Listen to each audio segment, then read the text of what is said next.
Aqui no estúdio da Globo News, agora o coronel do Exército, Fernando Montenegro. Obrigada pela sua presença. Bom, o ministro José Eduardo Cardoso explicou ali que há duas maneiras do Exército e das Forças Armadas intervirem, ou fronteiras, ou então quando é necessário garantir a lei e a ordem. A minha primeira pergunta, o que é o GLO? O que foi estabelecido? Garantia da lei e da ordem é uma das atribuições das Forças Armadas. Então, tem várias, como o próprio ministro falou, participação de missões internacionais. Quando existe uma grave perturbação da ordem, isso aí se caracteriza, as Forças Armadas elas podem vir a ser convocadas a participar desse processo. Então, é o que está acontecendo aqui no Rio de Janeiro. Assim como foi no Complexo do Alemão, o Exército vai ocupar para uma posterior entrada da UPP, a 39ª Unidade de Polícia Pacificadora aqui do Rio de Janeiro. O senhor esteve à frente dessa ação no Complexo do Alemão e também na Vila Cruzeiro. 14 meses o Exército ficou lá. Que lições a gente tirou? Bom, ficou claro que não há nenhuma possibilidade de fracasso. As Forças Armadas, quando entram nesse tipo de operação, elas conseguem controlar com eficácia, mesmo que leve um tempo para a polícia conseguir preparar suas tropas, as Forças Armadas elas conseguem controlar a situação como aconteceu no Complexo do Alemão e da Penha. Nesse caso, o governador disse que foi até acelerada, digamos assim, esse pedido de ajuda ao governo federal por causa dos ataques às UPPs. Mas o Exército vai atuar na Maré, que é uma área que ainda não tem UPP. Quer dizer, de que forma garante a segurança nas outras UPPs com essa ação do Exército ali? Bom, o Complexo do Alemão e da Penha também não tinha UPP. E a gente ocupou, inclusive, com uma logística complicada, inclusive foi inesperado. As Forças Armadas não tinham se preparado para isso. Então a Brigada Paraquedista ela entrou lá do jeito que estava, né? Dia 28 a Brigada Paraquedista já estava cercando o Complexo Alemão. Agora, com essa possibilidade, essa ordem de alerta prévio e vai ter algum tempo de preparação, eu não tenho dúvida que as Forças Armadas vão estar melhor preparadas. Até porque, como a tropa é federal, com certeza, alguns militares já participaram da ocupação do Complexo do Alemão e da Penha. Que são diferentes, né? Isso que eu queria falar. O Complexo do Alemão é menor em território do que a Maré. Lá no Alemão a gente tinha só um grupo de bandidos armados. Na Maré há uma histórica luta de grupos rivais. Ainda tem a questão do crack ali perto da Avenida Brasil. Quer dizer, são condições um pouco diferentes. O Exército está preparado para enfrentar essa etapa agora da Maré? Eu não tenho a menor dúvida que vai ser um sucesso a operação. É óbvio que o ministro Cardoso não quis falar aí em números, nem nos equipamentos, né? O que vai ser preciso em termos de aspectos técnicos, assim, né? O que o Exército precisa de logística para essa operação? Dá para adiantar? O que o senhor acha que vai ter lá de blindado, ou de armamento, ou de efetivo? A gente tomando como base a operação do Complexo do Alemão e da Penha e a experiência do Haiti, que serviu de base também para o planejamento das ações no Alemão e na Penha, a gente já identifica que o pessoal vai ocupar usando capacete, colete à prova de bala, vai ter uma constituição híbrida, ou seja, os grupos de combate, que são grupos no efetivo mínimo nosso de ocupação, que é de 8 a 10 homens, eles vão estar com armamento letal e armamento não letal, para controle de distúrbios, né? Coronel, na prática, o Exército fica soberano naquela região. Me explica como é que é isso. Até a Polícia Civil, Polícia Militar tem que se reportar ao Exército? Sim, é delimitada uma área e nessa área o controle e o comando das operações é do Exército.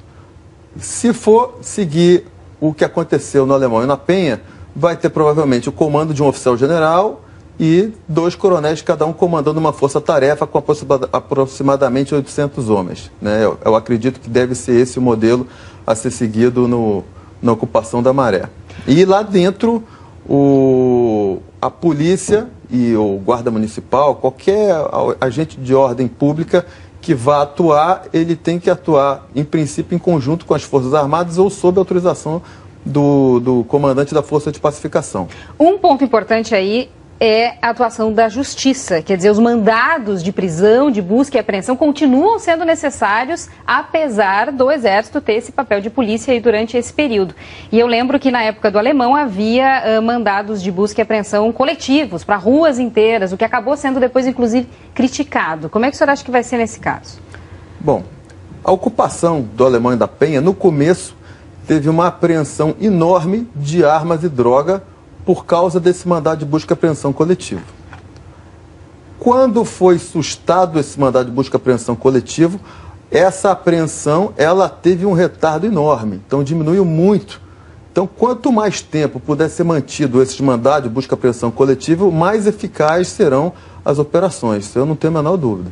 Então, nesse caso, seria necessário também que a Justiça, no caso, colaborasse e fornecendo, a partir de esforço de inteligência, os mandados necessários. Sim, porque a gente atua dentro do estado de legalidade. Então, se você sabe que está acontecendo alguma coisa em determinada área, mas você não tem a precisão de em qual caso, em qual barraco está acontecendo, você não pode entrar, fica muito complicado de você conseguir sanar o problema. Né? Foi assim também que eles prenderam o Elias Maluco também com um mandado coletivo e assim a Polícia Civil acabou encontrando onde ele estava.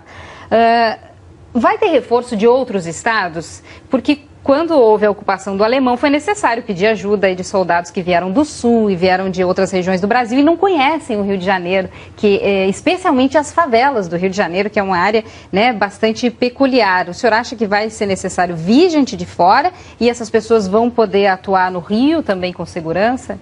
Bom, se houve no Alemão, que era mais complicado, na minha visão, do que a Maré e houve sucesso, eu acredito que não vai ter problema vir tropa de fora. Embora, logicamente, exija uma certa adaptação.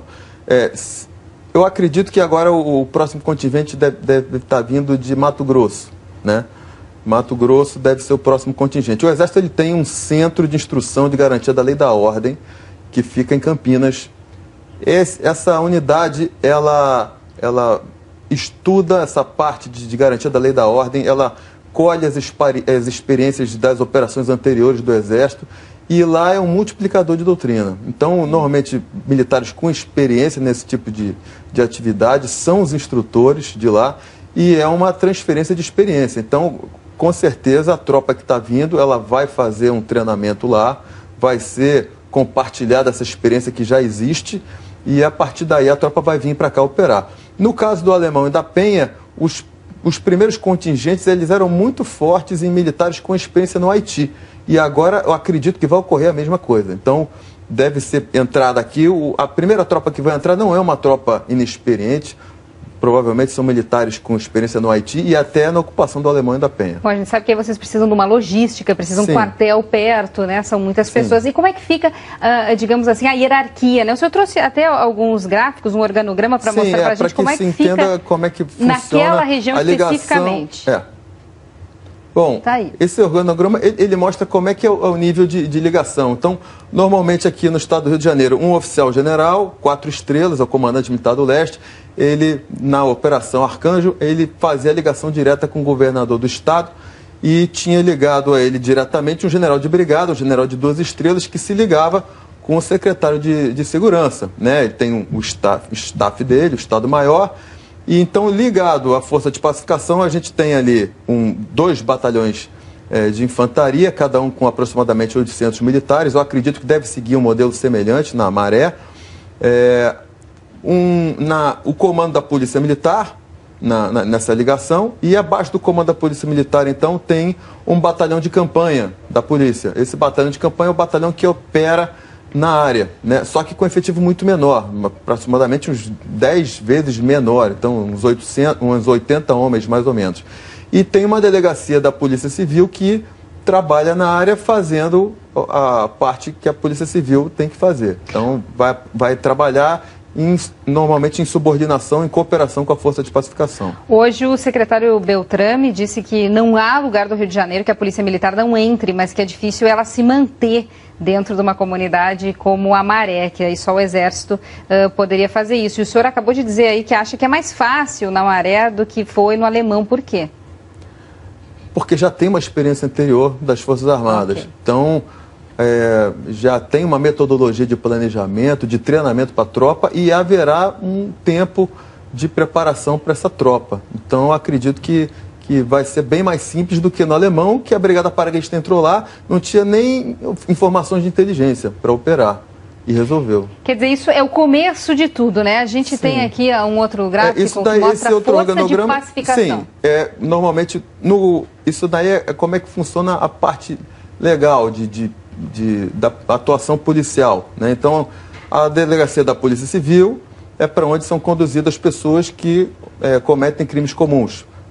O batalhão de campanha opera subordinado à força de pacificação e temos uma delegacia militar que para onde são conduzidos os crimes militares. Então, crime contra a força de pacificação propriamente dita, de desacato, desobediência, resistência. Então, essas pessoas elas são conduzidas para a delegacia militar e vão ser julgados na justiça militar. O senhor tocou num ponto muito importante aí, desacato. Como é que é a relação com a comunidade e qual a importância de desenvolver aí uma relação de confiança, né? Como é que isso aconteceu no Alemão? Bom, o Alemão é uma comunidade que ficou abandonada por décadas e ela foi invadida sem que se esperasse. Então, foi uma parte de conquista, de confiança da população.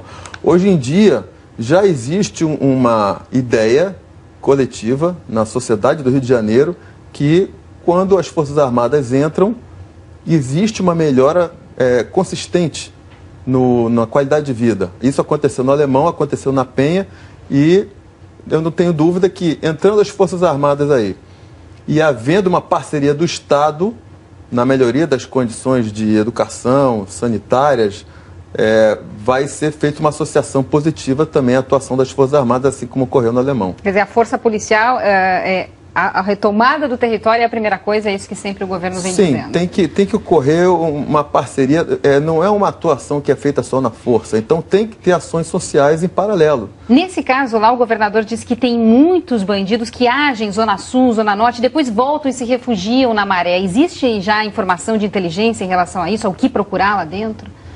Isso daí provavelmente vai ser feito um convênio com a polícia e vão ser passados os dados para que sejam realizados mandados de busca e apreensão. Se forem coletivos, fica mais fácil ainda de resolver.